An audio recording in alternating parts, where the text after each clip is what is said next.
You're listening to the Exceptional Girls Podcast, and I'm your host, Julie Withrow. As a mom who raised a twice exceptional young daughter, I know both the joys and the challenges of parenting a child who thinks, learns, and experiences the world differently. I also know how lonely it can feel and how long it can take to get answers. I created this podcast to increase awareness, understanding, and acceptance of female neurodivergence. In doing so, I hope to smooth the path for other families. Please join me for expert interviews and candid conversations about giftedness, ADHD, autism, dyslexia, and more. Let's learn together how we can make sure our exceptional girls feel seen, supported, and celebrated. In this episode of the Exceptional Girls Podcast, you'll hear from Megan Cannella of the Davidson Institute. Megan and I talk about the myths and misperceptions surrounding giftedness. Megan is the Director of Outreach at the Davidson Institute, where she has worked since 2019.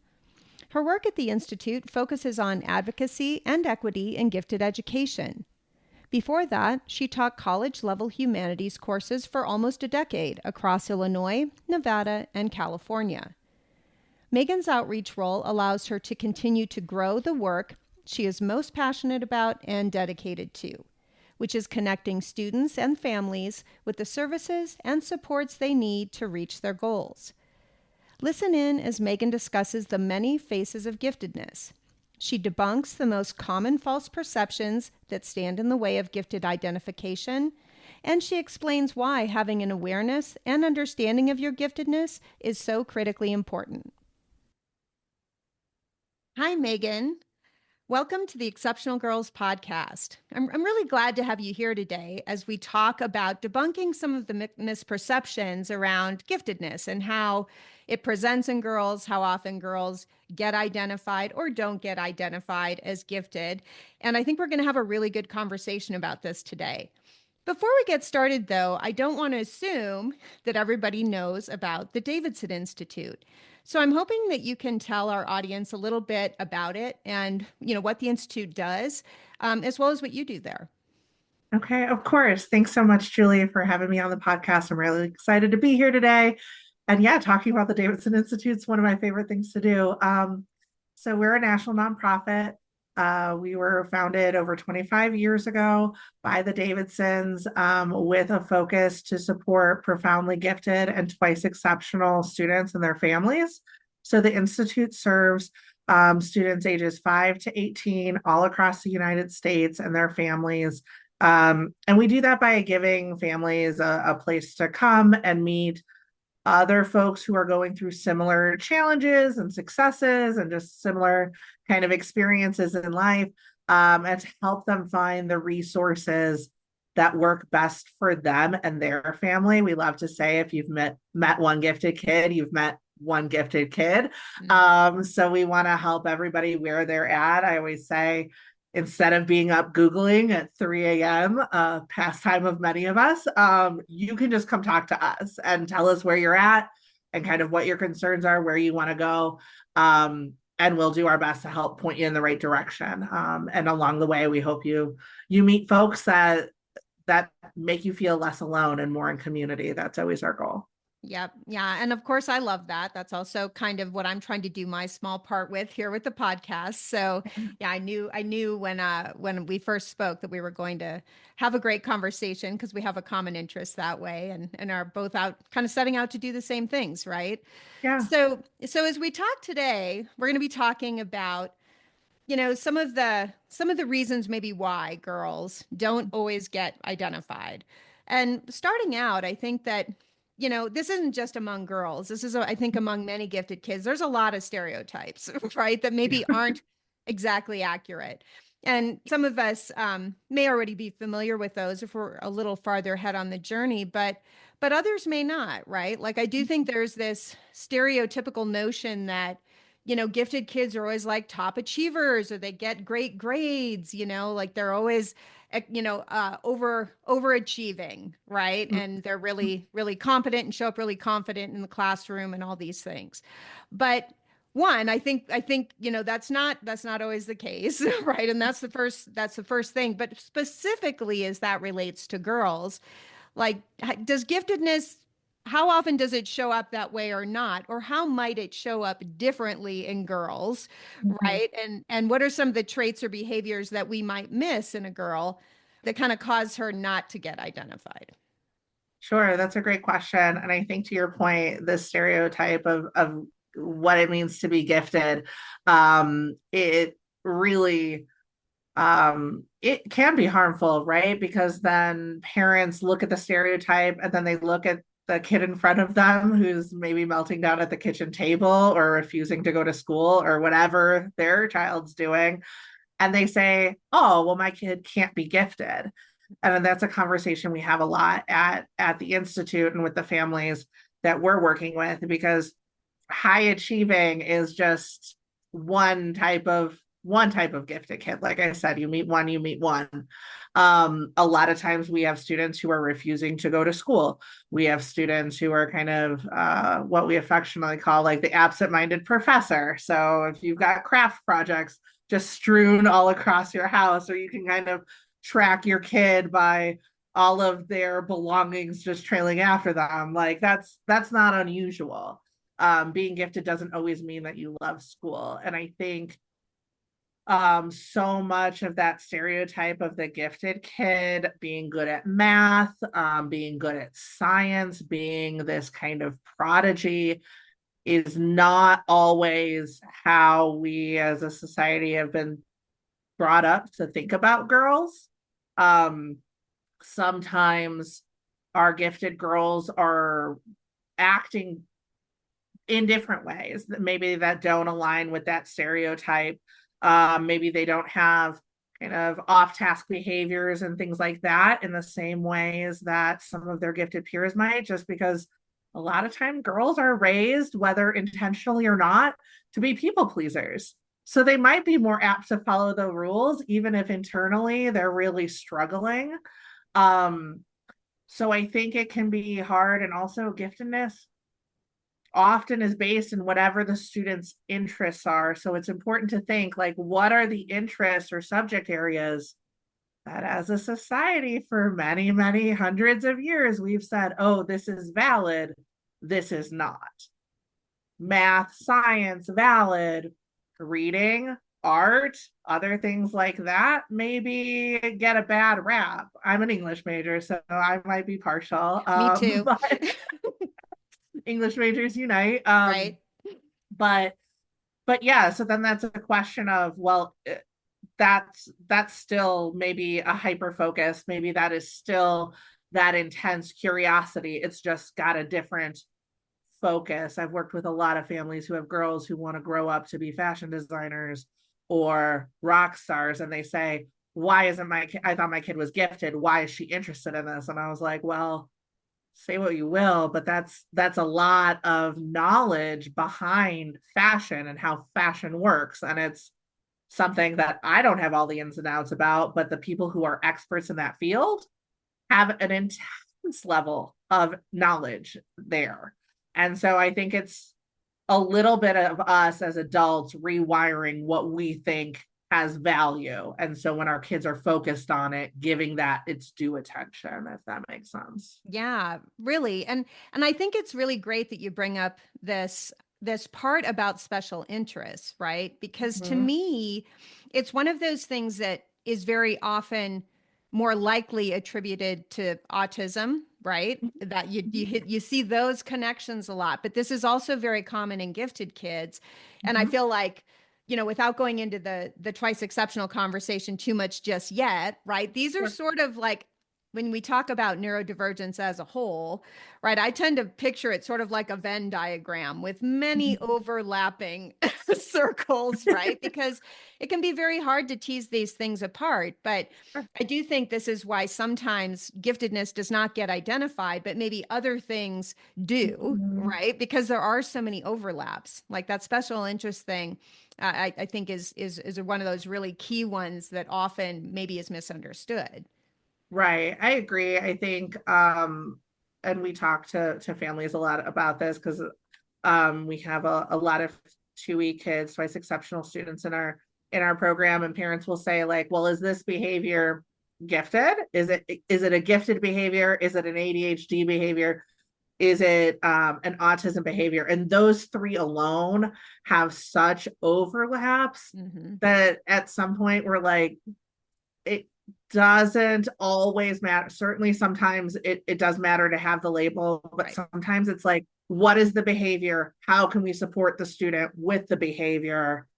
Whether it, because sometimes it's almost impossible to tell if this is breaking down between one diagnosis or another. But yeah, special interests, that kind of hyper focus, challenge with transitions, challenges with social skills. All ADHD traits too, right? So there we go. Yes. Right? These are all things that can come through for gifted kids or twice exceptional kids. And sometimes we think, well, these are, we've often talked about these diagnoses that the criteria is kind of set up with boys in mind. And you hear ADHD for a long time. That was a little boy on Ritalin. Like that's how it was when I was growing up, right? And we have these stereotypes, but a lot of these same characteristics are happening in girls, just maybe the interest at its core looks a little different. And so, yeah, sometimes we just have to adjust. Are we looking at like, oh, a hyper focus? Great. Let's look at that as opposed to, oh, is this the right type of hyper focus? Right. I agree. And I do think there are times where understanding exactly, what's going on with your kiddo is important. Sure. But I think it's, to your point, it's more important just to look at who they are, what they need, and how do we support that, right? Regardless of what we call it, what the diagnosis is, what the identification is, right? So, yeah, you bring up a very good point. And I think this is why, it's part of the reason why many kids, I feel like, get maybe misdiagnosed or maybe they miss certain pieces. There's also tends to be a deficit focus, right? I think more so sometimes then, and especially if you're twice exceptional, the focus tends to go on the deficit, not on the strength side of it, right? So it really makes it complicated. And I think with girls, because of the social expectations and norms, right, that can that even today realistically come along with being female, it can make it harder, right, to really identify girls for some of those reasons. Right. I mean, if you've got my family always called me a chatty Cathy, right? So if you've got a young girl who is just talking a mile a minute, are we calling that a gossip? Are we calling that off task? Are we calling that a busybody? Or are we calling her hyperverbal? Like, oh, that's okay. Well, now we're doing something else. Are we saying like, wow, she's really interested in human behavior and like, let's get this girl fast tracked onto anthropology? Or are we saying, mind your business, don't talk so much, give somebody else a chance to talk? If somebody is, if we've got a student who is very emotional, are we saying, oh, she's overly emotional? Or are we saying, hey, neuroscience is showing us that gifted students process more information through the emotional center of their brain. Oh, wow, this is a characteristic of giftedness, heightened emotions, heightened sensitivity, things like that. How are we framing it? Are we dismissing it as a behavior that is not socially acceptable or is like not socially important, I guess, for lack of a better term? Or are we saying like, oh, that does line up to this characteristic list? And I think that's I think there's and I think there's something underlying what we're talking about, which is really a more strengths based type of approach too, right? But I mean, I'm a big proponent of strengths based. I think a lot of people in this space are, but we do have a choice in how we choose, to perceive, right? We can either, come at it from a positive strengths based thing, or we can come at it from this sort of like negative, like what's wrong with you kind of a thing, right? And I truly believe the parents, teachers, everybody is doing their best, right? I don't think anybody is going into this with malicious intent. I just think that a lot of us, certainly growing up, we were taught a certain way to understand things. a lot of the parents in our program weren't being diagnosed as gifted or neurodivergent or anything when they were growing up. So to them, this is normal behavior or behavior that they were reprimanded for. And so they're thinking, oh, this is normal. I just need to do the same thing with my kid. So it's a flip both for how they're understanding their student and how they're kind of understanding themselves, which is like Yeah. extra work that a lot of folks don't anticipate. But when folks are submitting like testing reports to get into our Young Scholars program, a lot of times those reports are saying that the student came in for like ADHD testing or to Right. see if their student is on the spectrum or dyslexia or whatever the diagnosis they think is going on is. And then surprise, they're also gifted. Mm-hmm. And that is a shock to a lot of parents. A lot of parents are saying, that can't be my kid. Like my kid can never get the clothes in the hamper. And like Right. we can never get them off Minecraft or whatever it is. And it's like, no, that's your kid's probably gifted. Like these are things that we see a lot. So Yeah. Yeah, that makes sense. And when I think about my own kiddo, right? Like some of the signs for me were when they were young and still identified as a girl, right? Like when they would come home from school, that's when they would have the meltdown. When they were at school, they were working so hard to keep it together, right? And follow the rules and do what they were mhm. supposed to do, that then when they would come home, it was just like complete meltdown, right? Yeah. And then as the older they got, and particularly as they got like into middle school, and I think the executive functioning demands and a lot of other things were a lot more intense, as were the social demands. It Sure. started to look like needing to go to the nurse's office a lot, right? Or needing to Mhm. go, like needing to get out of that classroom just to kind of like regulate, right?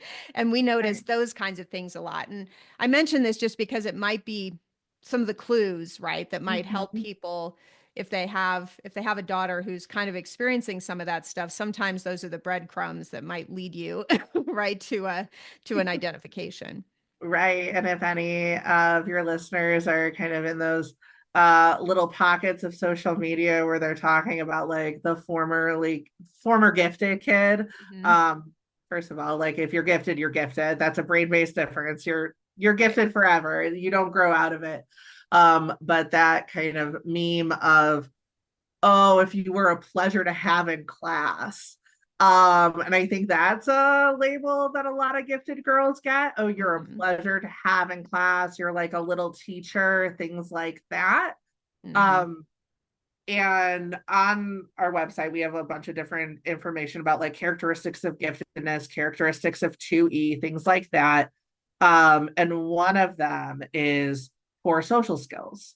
Now, the pleasure to have in class girl or the like little assistant teacher girl is probably not getting dinged with poor social skills, but is she masking all day? Is she mimicking the behaviors that she's told she's supposed to have? And then when she gets home, she's having a full blown meltdown. And that's not girl specific. Like we see Right. that happen with boys too. But I think based on the way, like the gendered ways that so many of us are raised in society, like that is an expectation. So sometimes where a gifted or 2E boy might be acting out in class, the gifted or 2E girl is like daydreaming or doodling or Right. like has, if you're watching closely enough, they are also disengaging when they're not being challenged. But is that presenting in different ways, right? It's socially acceptable to be like, oh, can I get the bathroom pass? Can I go to the nurse? Can I Right. do these things? Can I read at my desk? Right? Those are more quote unquote socially acceptable, but can also be a signal of maybe there is an issue with social skills. And not always, I'm not saying if your kid's reading in class or Right. doodling that that's automatically a sign of something, but it could be. So it's important to look at patterns overall. What Yes. are you seeing with your kid? Yeah. Yeah. Yeah. Yeah, that's a great point. Um, and I do think what complicates things, and I mean, and to your point, it complicates things for boys too, right? Like they're kind of supposed to act out, right? Mhm. And that's kind of what they do usually, right? So if Right. you're a boy not acting out, you might also fly under the Mhm. radar, right? So I think it applies both ways. Oh I yeah. just think, yeah, with girls, I think, if my kiddo had felt like they could act out, they would have. Right. But I think Right. they felt like, no, like I cannot do that. Right. And whether it was Right. because of the female stereotype type of thing or not, who knows, Mhm. right? But I do think Sure. you see that a lot more in females just because we are kind of programmed to be the good girl or the quiet Right. girl or the helper or the one who doesn't, Mhm. speak too much or be too big or you know what I mean? Like all the things, Right. right? And so if you're holding that together all day at Mm-hmm. school, whether you know it or not, because a lot of these kids are not like, okay, let me like Right. button up and put on my mask for school. And then I'm going to come home and completely unload on my parents. Like they're not Right. thinking that. But um, yeah, kids pick up pretty easily, whether you're saying it like explicitly to them or not. Oh, this is how I'm supposed to behave. This is how I'm supposed to act. If I want to fit in with the other kids in my class and have friends and things like that, that's another place we see kind of a disconnect for girls. The interests that their friends have might not align with the interests that they have. Mm-hmm. And we see that definitely in middle school and things like that, where maybe the gifted or chewy girl is not as interested in the pop culture stuff, or she's so interested in the pop culture stuff. So like there's always Mm-hmm. the extremes. And a lot of times people are like, oh, my kid is saying she wants to be a rock star, but like, shouldn't she be focused on school? And I'm like, well, let's break that down. In order to be a rock star, what do you need to know how to do? There's a lot of business behind that. There's a lot of psychology behind that. There's a lot of things that are very smart and very intelligent, and like you have to be savvy in order to understand. So like kids being obsessed with that, hyper focused on that, is not necessarily an indicator that they're not gifted. It might just be a different type of focus. Yeah, that makes me think of something that, like around multiple intelligences. Do you talk about that much at Davidson Institute? Because I think that that's so important. And this is also kind of why the stereotypical thing, Mm-hmm. it causes this misidentification because people don't think about all the other ways that giftedness can present itself, right? Right. Just like in the ways you talked about, it could be musically, it could be just this like empathy, right? It Mm-hmm. could be this thing with nature, right? There's just so many Right. ways that giftedness can present itself that have nothing to do with school or academics or things like that. Exactly. And it doesn't even have to be, I think, for like the purposes of like the examples that we talk about and things like that, we might pick a single subject to focus on. But within our community, there are so many kids who we would probably call like multi-potentialites. Mhm. They are interested and skilled in a number of different areas. So sometimes that is also kind of under identified or misunderstood, in the fact that it's like, oh, well, I thought if you were gifted, you would be a prodigy on the cover of Time or something by now for this one Mhm. specific thing you're giving your all to. And then we're talking to parents who are like, if my kid tries another hobby, I'm going to lose my mind. I can't invest in another class or another hobby. How do we do this? Right? Like, Yep.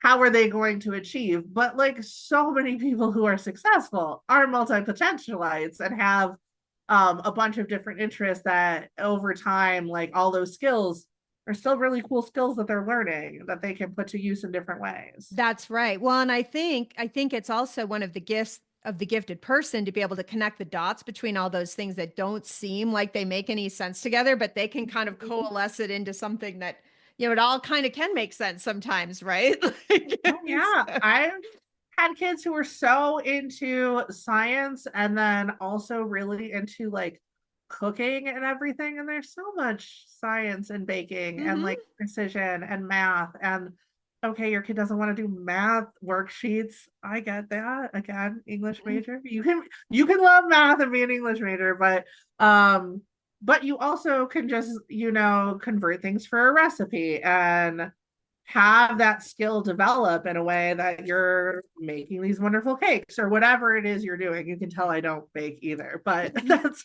fine. I have my own gifts, everybody. Don't worry.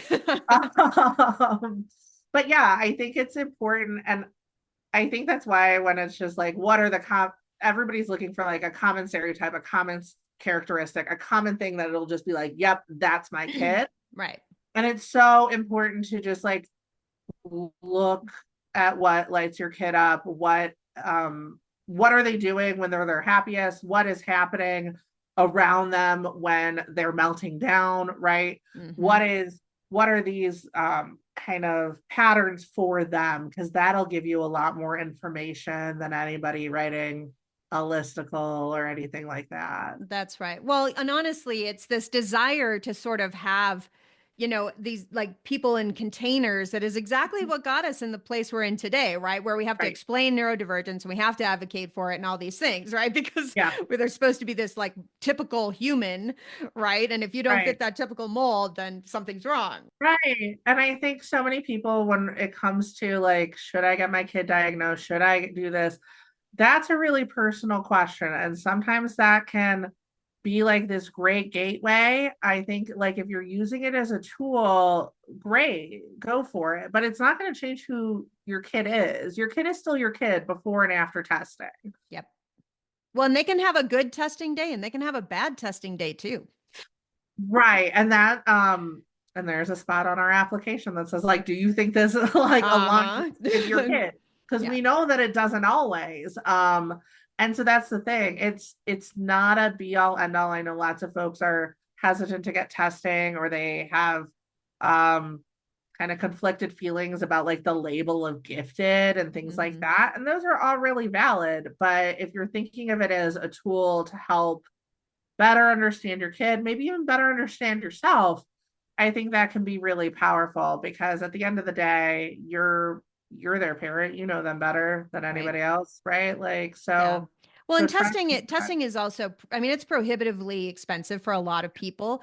And, once in a while you get lucky and you can find insurance that will cover that through the right Mhm. provider or what have you. But Yeah, it is difficult. But I will say, for if people do have access to testing, like in our case, that was actually really helpful. That was part of how we knew something was not, was there was more to the picture, right.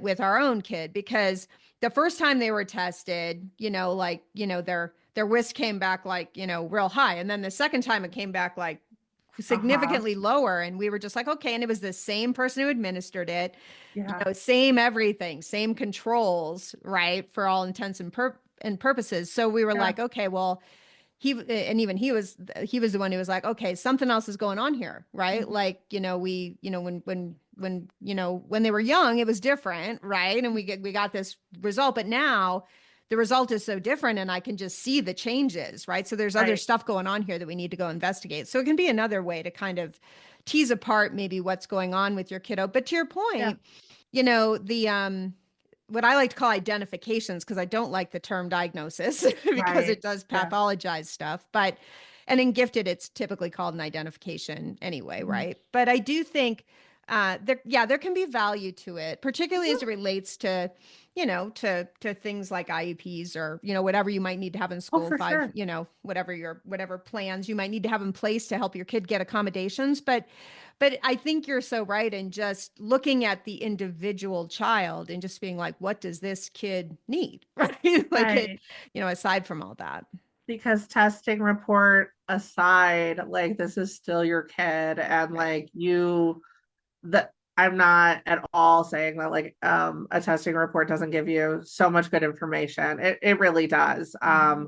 But like you said, there are a lot of barriers to that. There are a lot of There are. barriers to a lot of these programs. And so it can be hard. And so sometimes like gathering those little pieces, gathering those patterns, Yeah. things like that can help you better understand your kiddo and better understand how, if you do get identification or information about like maybe another label or something like that, you can say like, okay, this is how this works in our house for my kid, things Right. like that. Yeah. Right.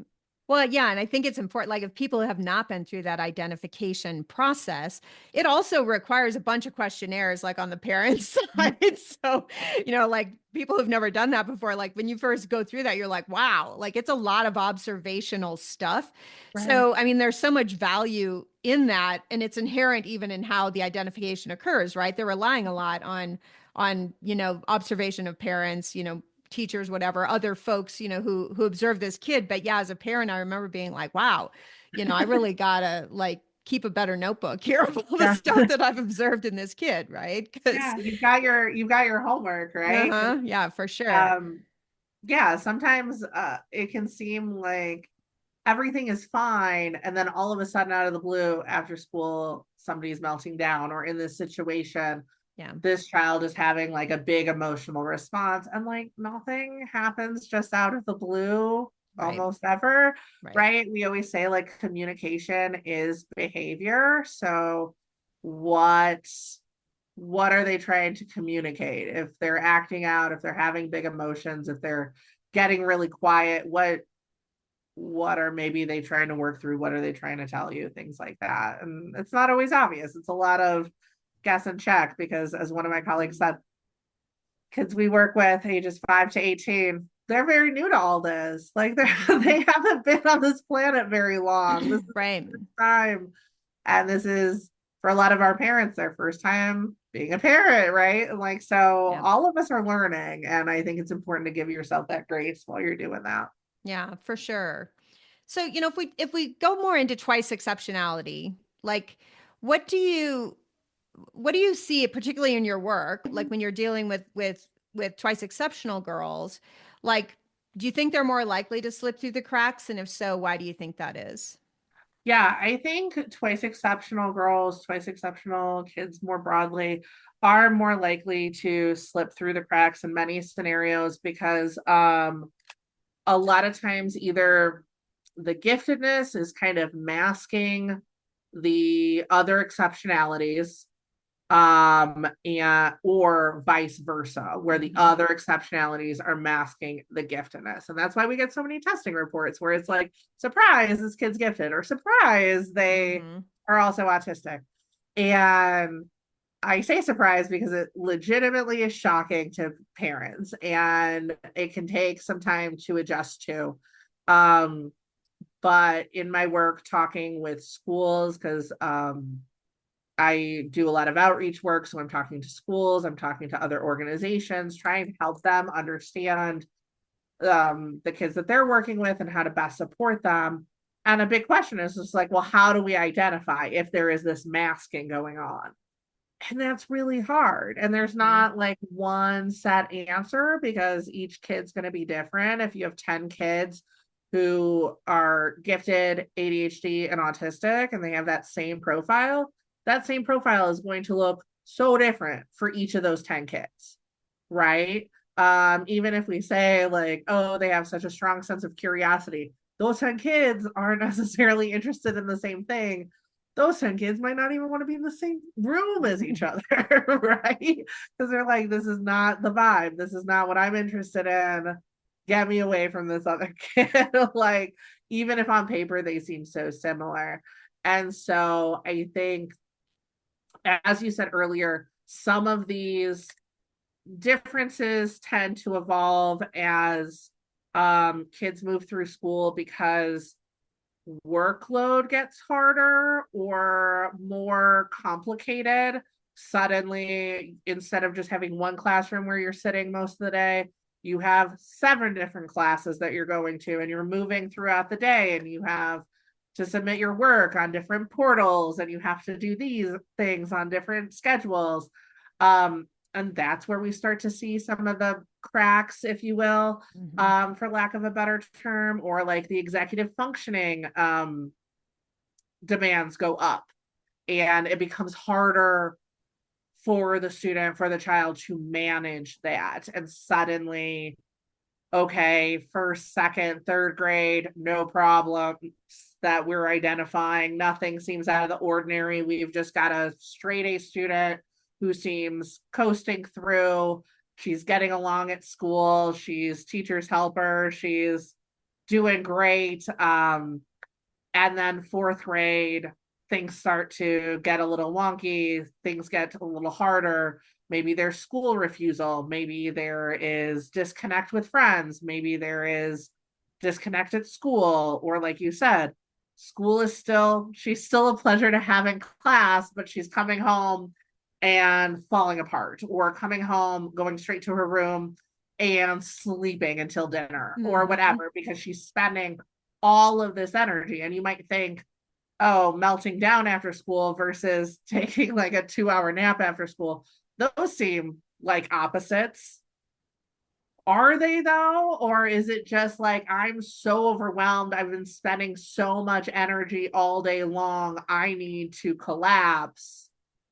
Those could potentially be two different types of collapse.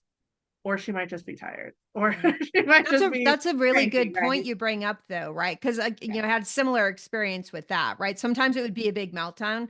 Sometimes it would just be like a big nap, and sometimes it would be like come home from school and sleep all the way through until the next morning, right? Yeah. Sleep like 17 hours. Like just I think anything that looks like dysregulation, whether Right. it's big or quiet, right? Right. Those are Zoning signs. out to a video game or scrolling on your phone, and then a big reaction when parent says no more of that. That is because I think as adults, many of us have probably, I will own it myself. You have like a big long day and you get home and you're just kind of zoned out. And as an adult, nobody's probably going to check you on that necessarily in the same way as that happens as a kid. Right. And for our older girls who are maybe going through puberty and you have those hormone cycles at play too, that's going to change how their regulation or their relationship with giftedness or ADHD or autism is going to work, because those hormone cycles, that's impacting your brain too, right? So that's also something that like makes it even harder for these kids, because one, they're going through puberty and they don't know which way is up, and then two, then they have all the other things that are going on in their brain getting more intense or less intense as the month goes on, and they don't have the words or the information to really articulate that, so they're just slamming doors or taking 17-hour naps. And as a parent, you're like, what the heck is going on? Right.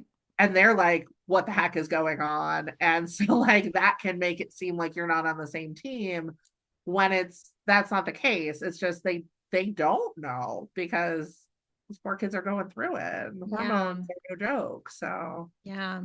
That brings up another thing that I know that we want to spend a little bit of time talking about. And that's, as you get older, right, as a female, and maybe you never were identified, but you're listening to this and it kind of sounds familiar, right? Or it's giving you're having a reaction to it because it's things that you also experienced. Do you bump into that a lot with the families that you work with, like moms, for example, who are like, this sounds like maybe I was, maybe I'm gifted too, but I never knew that. Yep, we see that a ton. We either get the, oh, I'm not gifted, or the, I used to be gifted. Right. Or they get it from their father or something like that. Or she grew out of it. We saw a lot of this during like peak COVID, when kids were at home during doing school remotely. Parents would see what was going on and start to see like, oh, my kid really is as bored as they say, or they really are doing the same worksheet again and they're having trouble. Let me go get them identified. And in that process, whether it just be going through the process of their child getting identified, or like you said, filling out those questionnaires and saying like, that sounds familiar, then a whole bunch of parents were saying like, oh wow, I got diagnosed as ADHD. Now I'm starting ADHD meds. Oh, this is happening too. And like, obviously parents fall out of that 5 to 18 age range that Davidson works with. But just from my own research and kind of anecdotal stories that I've heard from folks and stuff, If we're talking about hormones and changes when kids are going through puberty, that's happening to adults too. And that's happening to moms too when we're getting to perimenopause and menopause. And Mm-hmm. so, like, maybe that's the moment where you're like, this brain fog is really out of this world. And then you go and you're talking to somebody who is receptive to that and who knows about neurodivergence and everything. And suddenly the story is starting to look a little different. But Right. so you're definitely not alone, whether you're going through this for your child, whether you're going through this for yourself, whether this was all just like happenstance and you stumbled into this journey and you don't know you're not alone. It's Right. happened to a lot more folks than you think. This is a pretty common journey, I think. I think so too. And I think it's also worth mentioning that it is really valid to get your own answers as the Mhm, parent, right? Like I think we mhm. tend to prioritize our kids and naturally, right? I mean Yeah, that's what parents do. And you can also get the information that you need about yourself, right? right, Even if you're 40, 50, 60, 70, it doesn't matter, right? right. Because like you said, giftedness or any neurodivergence, it isn't something you grow out of. It's Mhm, something that you are. right. It's not a phase, it's not a kid thing. It's something you always are. And it's not just particularly giftedness. Mhm, I like to make sure to remind people that this isn't just like an educational or academic or intellectual thing. I mean, right. you experience things differently, you think about things differently, Mhm, and so you move through the world having a different experience sometimes than a lot of the other people around you, and that's a very real valid experience, right? That mhm. is worth understanding and giving Yeah. yourself the answers that you need to better understand who you are and maybe why you've experienced certain things, right? 100%. Whether you're going through like a formal identification process or you're just like doing some deep dives at 3 a.m. to like read all the articles and listen to all the podcasts, and you're saying, hey, this really sounds like me. Like you said, giftedness, just like any other neurodivergence, is a brain-based difference. It changes how your brain develops. Um, it impacts how you're viewing the world, how you're taking in information, especially in this moment where we have more access to more information all the time. Um, and so having this information can help you uh, advocate for yourself, help you with work, help you with your relationships. And we often hear, I know you said, like, as parents, the impulse is to like, well, I have to support my kid, and maybe my needs are being pushed second, third, fourth. We're way down on the list, right? But Hmm. um, so often we get questions of like, I have four different people in this household. Everybody is neurodivergent in their own very particular ways, even if like on paper the diagnosis, the identification is all saying the same thing. But mealtime, getting ready, chores, all of that, how do you balance that? So if you know that, like, oh hey, this is my brain too, and this is what helps me regulate and helps me kind of navigate the world, that will put you in a better, more regulated place so that you can show up for your kids, so you can teach your kid these things. Yeah. So yeah, I've had parents be like, what do I do at dinner time, where like one kid won't eat this and one kid needs music and the other kid needs silence, and how do we navigate this? And it's like, by saying, what does everybody need, by Yeah. articulating what does everybody need, and then you can start kind of chipping away on that and finding the compromises and rhythms that work for you. But yeah, just pushing your needs aside isn't gonna, then you're gonna be the one who's melting down after work and taking a 17-hour nap. Like, you can't Yeah, have. that's exactly right. And I think if there's one thing that I hope people take away from this conversation, even if it was subtle, is that you don't need an expert or some formal person to tell you, No. if you're gifted or not. You can kind of self figure that out. There's lots of resources out there, and I'll link, to some of the information that you have, like on the Yeah. Davidson Institute website, right? There's lots of ways that you can figure that out for yourself.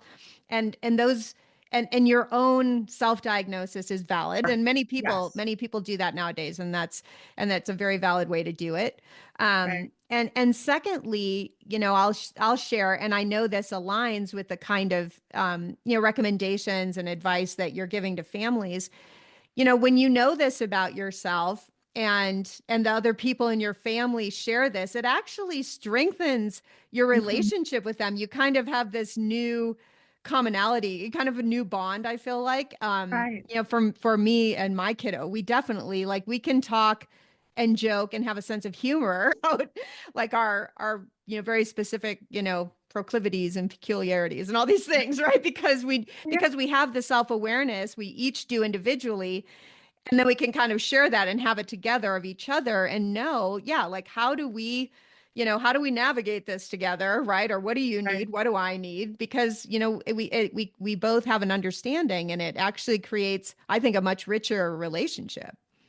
Right. I agree because then you know yourself better. That means you can show up more authentically to the people for the people who love you, and that Mhm. lets them know you that much better. And I agree, self-diagnosis is so important. You'll see a lot of things that are just like, yeah, sometimes people will push against self-diagnosis, but it's like nobody's up 3 a.m. Googling to see if they're gifted or ADHD or autistic, if they're not maybe in one of those, or like along those lines, if there's not a neurodivergence somehow. Right. And I know maybe parents are listening to this and saying, like, but I need the paperwork for school or an IEP meeting or something like that for our Right. camp, whatever the case is. Um, and yeah, that's very valid. I think there are Yes. different, we're big on saying, like, take what you need, leave the rest. There may be times where you need something in writing. There may be times when you don't. And a lot of times, if parents are seeing like a new characteristic or a new behavior, they think, oh no, do I have to go get this diagnosed right now? And the answer is no, you don't need to get this identified this moment. You can look up strategies and things like that and see, hey, test this out at home. Does that help? There are lots of times when we will share, if anybody's looking at Davidson resources and thinking, well, this says ADHD. My kid doesn't have ADHD.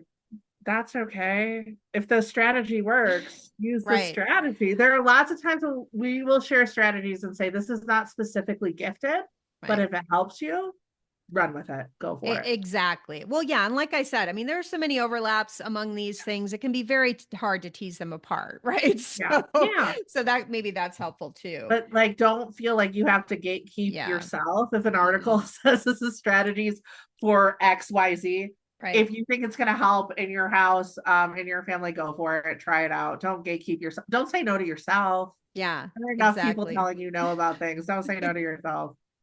Yeah, I love that. So this has been a great conversation, right? I feel like we've done a really good job of talking about a lot of, the various things, because, I like we were talking at the beginning, before we started the actual interview. Mhm. I believe there was a statistic at one point where 1.19 boys to every one girl actually got identified gifted. Mhm. And many, much of the research, as we know, in lots of these things, was skewed toward males to begin with. So that's part of the reason why. But many experts in this field will tell you that they don't believe that intelligence is more prevalent in males than females, right? A lot of times it is a problem of identification, right? It doesn't maybe look the way we expect it to look. And I think I think, one, that's one reason why girls can easily slip through the cracks. I Mhm. think it's also why twice exceptional kids can slip through the cracks of that giftedness side of the coin, right? They're just getting the deficit identified, but they're not getting, the giftedness identified. And it Mhm. certainly applies to girls and boys, right? I mean, obviously this podcast is trying to shine a light on girls who get Yeah. misdiagnosed or missed or what have you, but I'm always most interested in making sure that everybody who experiences, thinks, learns differently is getting what they need to feel seen, feel supported, and be successful, right? So that was, that was the spirit and intent, and I feel like we've done that. But before we wrap up, there's always one question that I like to ask, and in your case, I'm tailoring it a little bit to make sure that it's kind of addressing our topic. But if someone is listening and they suspect that a young girl in their life, or maybe even that they themselves might be gifted, what's one step that you would recommend to them to either explore that possibility or just to support them further? That is a great question. And I think the main thing I would say is to not like self-reject, to not say, oh, that can't be true. Because, like you were just saying, a lot of the times when girls are not being identified, and 2E girls are not being identified, it is because folks in their lives are saying, that's not really gifted, or like, oh, you can't be gifted and have a learning difference.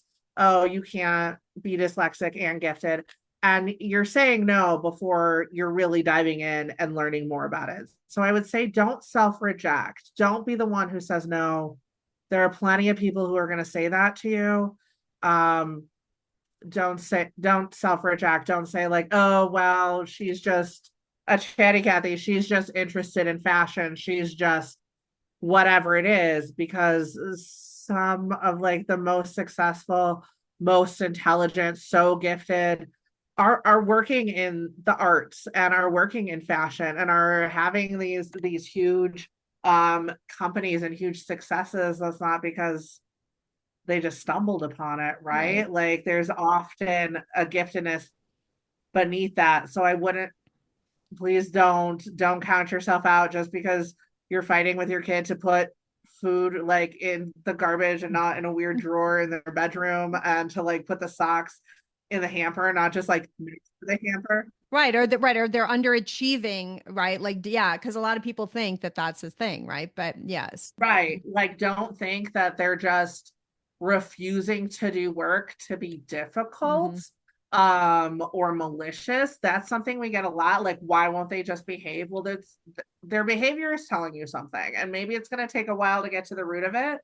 But if you have even an inkling, or if you think like, hey, something is going on here, my kid's melting down or taking 17-hour naps or whatever the case is, or they're so focused on this, uh, give yourself and give the child in your life that grace to grow into that or to explore that. Don't cut it off as like, well, this isn't serious enough, Right. this isn't impacting them enough. They're doing okay, so maybe we don't need to explore this further. Because a lot of times we get that too. They're getting A's, or they're getting A's and B's, they're doing just fine, but there's this big emotional kind of turmoil going on, or they're getting those A's but they're bored to tears at school, or whatever the case is. Like, you deserve to have answers, your kid deserves to have answers. So don't count yourself out or think that like you're not, silence the imposter syndrome. Yeah. That's don't say no to yourself. Plenty of people will say no to you. Trust your gut and really invest in being curious and finding out what's going on. Yeah, I think that's great advice. I'm going to ask you a follow-on question, just because I think it's important, Yeah, that we button it up with this. sure. And that is, and if you are gifted, why is it important to know that you are? Yeah. If you're gifted or twice exceptional, it's important to know that you are, um, so that you don't feel, I feel like so many adults, as we've talked about, have grown up not knowing that they were gifted, and there may be, um, their inner voice is maybe not as kind as it can be. There's a book by Dr. Devin Price that uh, many of us here at the Institute are fangirls of, called Laziness Does Not Exist. And it talks about like, you are not a bad person if you're having trouble with XYZ task. And so many of us have grown up being told, oh, you're lazy, you're disorganized, you're too picky, you're too, these things that are not very kind. And for kids, they know when they're different. And if they don't have the information, if they don't have an adult saying, like, hey, this is okay, your brain just works differently than some people's, everybody's brain works different, and that's okay. They will make up stories about why they're different. And spoiler alert, many adults walking along, listening to this right now, have told themselves those stories. And like Casey Davis is a creator who has a book out as well, How to Keep House While Drowning, I think is the title of her book. And she's saying that, like, yeah, if there are dishes in your sink, that's not a moral failing. You're not a bad person. Right. You're not lazy and terrible, right? Maybe you just need gloves so you don't have like that sensory overload of touching the icky food and the water and all of that. Like, so knowing you're gifted, knowing you're twice exceptional can help you better understand yourself. And then you're not your own bully. Like, you don't need to be bullying yourself. You don't have compassion for yourself. You deserve it. You're wonderful. Your brain is working the way it's supposed to be working.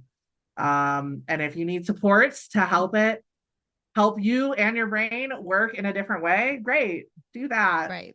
Do that. That's okay. That's not a bad thing. Exactly.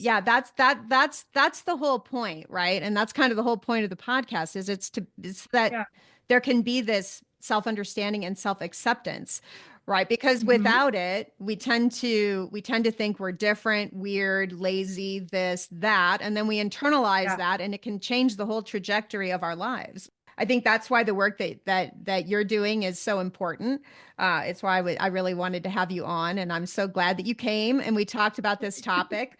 And yeah, I just really appreciate you being here and sharing your experience and and your insights with our audience today. Yeah, of course. Thank you so much, Julie, for having me, because the work you're doing is so important. Letting people know that what they're going through is normal, and to ask these questions and to care enough about your kid and yourself to like investigate these questions is huge and so brave.